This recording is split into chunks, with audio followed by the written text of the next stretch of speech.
मेला गए गए बहुत परेशान करे छथि आ हमर मौगिन बात मानैया आ मेला जाइला कपार चाचा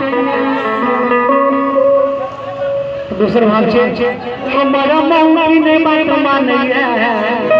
आ मेला जाइला कपार चाचा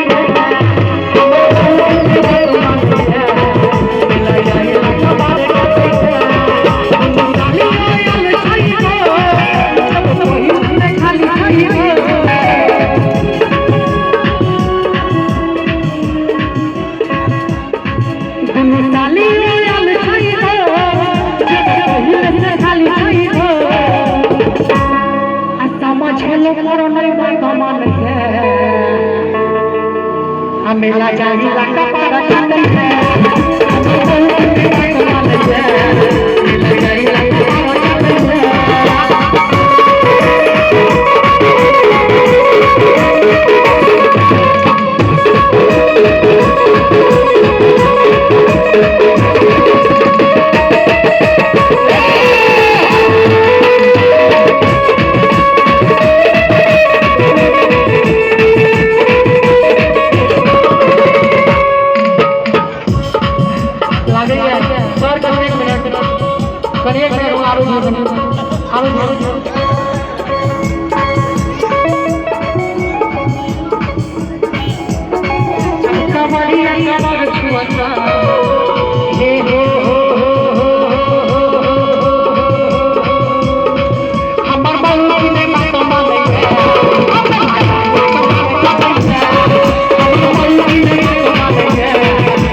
बात मानैया